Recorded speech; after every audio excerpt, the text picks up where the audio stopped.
ঢাকা মহানগর উত্তর স্বেচ্ছাসেবক দলের সাবেক সাধারণ সম্পাদক আজিজুর রহমান মোসাব্বিরকে গুলি করে হত্যা করেছে দুর্বৃত্তরা।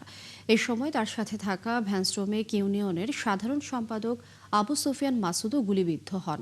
পুলিশ বলছে, হত্যাকারীদের ধরতে সিসিটিভি ফুটেজ বিশ্লেষণ চলছে।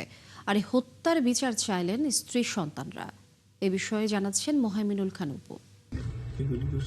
শরীফ ওসমান হাদির গুলিবিদ্ধ হয়ে মৃত্যুর ঘটনার রেশ এখনও কাটেনি। এরই মধ্যে দুর্বৃত্তের গুলিতে প্রাণ হারালেন ঢাকা মহানগর উত্তরের স্বেচ্ছাসেবক দলের সাবেক সাধারণ সম্পাদক আজিজুর রহমান মোসাব্বির। বুধবার রাত ৮টা ২০ মিনিটের দিকে কারওয়ান বাজারের স্টার কাবাবের পেছনে পশ্চিম তেজতুরী বাজারের গলিতে কাছ থেকে তাকে গুলি করে দুর্বৃত্তরা। এ সময় তার সঙ্গে থাকা তেজগাঁও থানার ভ্যান শ্রমিক ইউনিয়নের সাধারণ সম্পাদক আবু সুফিয়ান মাসুদও গুলিবিদ্ধ হন।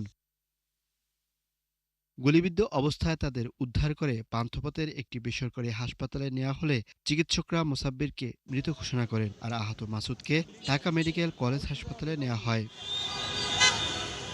এদিকে মোসাব্বিরের মৃত্যুর খবর ছড়িয়ে পড়লে হাসপাতালের সামনে বিক্ষোভে ফেটে পড়েন নেতাকর্মীরা। আগুন জ্বালিয়ে বন্ধ করে দেন কারণ বাজার সড়ক। পরে সেনাবাহিনী এসে তাদের সরিয়ে যান চলাচল সচল করেন। সে স্বেচ্ছাসেবক দলের দুইবারের ঢাকা মহানগর উত্তরের সাধারণ সম্পাদক ছিল। সুপারস্টার হোটেলের সামনে ওই গলিতে কে বা কারা তাকে গুলি করছে, এই খবর পেয়ে আমি এখানে আসছি, এসে দেখছি যে ভ্যানে করে নিয়ে আসতেছে গুলি অবস্থায়। পরে নিহত মোসাব্বিরের মরদেহ ঢাকা মেডিকেলে পাঠানো হয়। সেখানে আসেন তার রাজনৈতিক সহযোদ্ধারা, জানান আন্দোলন সংগ্রামে মোসাব্বিরের ত্যাগের কথা। এরকম একটা রাজধানীর বুকে, এরকম বলতে পারেন লোকারণ্যের মধ্যে, যদি ঘাতকরা যদি এভাবে যদি হত্যা করে তারা যদি পালিয়ে যেতে পারে, তাহলে বলতে পারেন কোনো প্রার্থী, কোনো রাজনৈতিক দল, এমনকি জনগণের ন্যূনতম কোনো নিরাপত্তা কিন্তু আর থাকছে না। এই হত্যাগুলো আসলে আমরা মনে করি যে একটি বিশেষ উদ্দেশ্যকে সামনে নিয়ে করা হচ্ছে। নির্বাচন বানচালের কোনো ষড়যন্ত্র আছে কিনা তা অবশ্যই আমাদেরকে ভেবে দেখার জন্য চিন্তা করতে হচ্ছে। ঢাকা মেডিকেলে আসেন ছেলে সম্রাট, 2 মেয়ে অনিম ও অহনা এবং স্ত্রী সুরাইয়া বেগম সহ স্বজনরা। এ সময় এ হত্যাকাণ্ডের বিচার চান তারা। আর আমরা কর্তৃপক্ষের কাছেও দাবি করব, সুষ্ঠু বিচার হোক। এরকম ঘটনা আগেও ঘটছে, এখনও ঘটতেছে, সামনে ভবিষ্যতেও ঘটবে। এগুলার যদি সুষ্ঠু তদন্ত আর বিচার না হয় তাহলে এগুলো ঘটতেই থাকবে।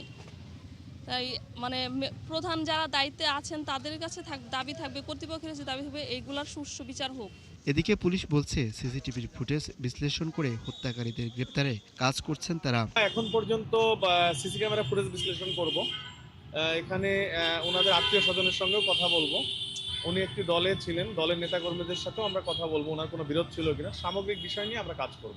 আমরা কি জানি যে কারণবাজার চাঁদাবাজি কেন্দ্র সেই বিষয়টিও আমরা মাথায় নিয়ে কাজ করব। বৃহস্পতিবার বাদ জোহর পল্টন বিএনপির কেন্দ্রীয় কার্যালয়ের সামনে প্রথম জানাজা ও পরে কারণ বাজারের দ্বিতীয় জানাজা শেষে আজিমপুর কবরস্থানে মুসাব্বিরকে দাফনের কথা রয়েছে। মোহাইমিনুল খান অপু, ৭১, ঢাকা।